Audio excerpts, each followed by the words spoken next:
Alphonse Daudet, a renowned French author, playwright, and poet, started writing poems and short stories when he was only 14. Daudet's works are known for their realistic portrayal of life and human emotions.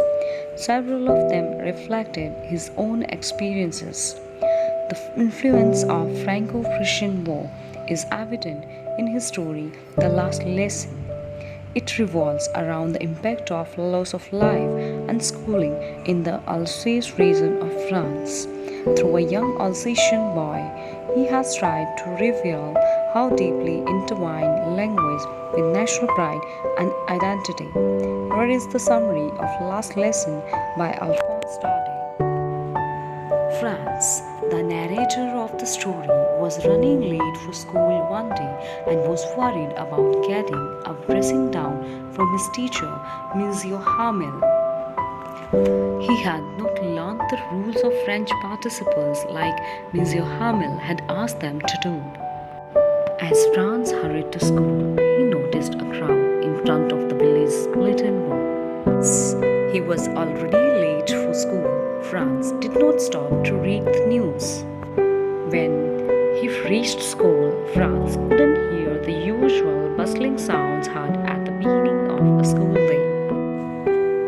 The stillness worried Franz even more, as he had hoped to slip in unnoticed in the commotion.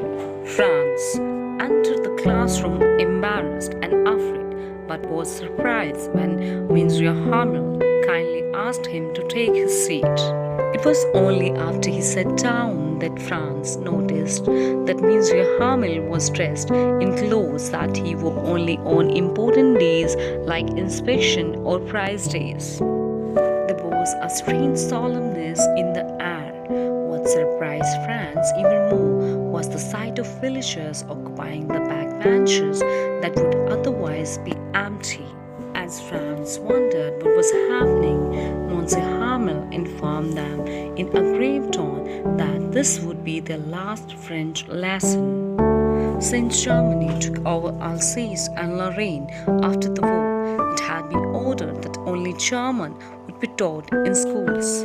Franz was shocked by the announcement and realized why the atmosphere was so serious that day. He was filled with regret and wished he had paid more attention to his studies instead of fooling around. His books no longer felt like a nuisance, and he realized he would miss the cranky old Monsieur Hamel. Then he heard his name being called out for recitation. Completely unprepared, Franz made several errors as soon as he began and stood there feeling terribly ashamed. Again, instead of scolding Franz, Monsieur Hamel spoke about the general tendency in the village to put off learning. The Prussian could now mock them for not knowing to speak and write their own language.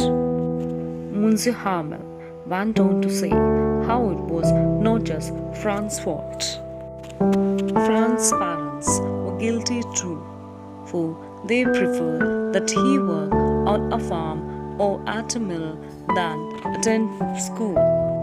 Monsieur Hamel confessed that he himself acted irresponsibly when he gave students holidays so that he could go fishing. Monsieur Hamel then spoke about how French the most clear and logical language, and how they must guard the language. By doing so, they would have retained at least one part of their freedom. While they continued with the lessons for the day, Franz found himself paying attention to every word that Monsieur Hamel uttered. Monsieur Hamel taught with a zeal like never before. At one point, Franz looked up from his work and saw Monsieur Hamel gazing at everything as if he was trying to take a mental photograph of everything he could see. It was a deeply emotional moment for Monsieur Hamel to leave behind 40 years of hard work. Even the villagers seemed to be overcome with emotions.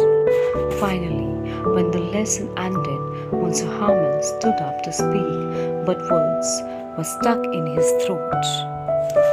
He only managed to write "Vive la France" on the blackboard and dismissed the class with a wave of his hand.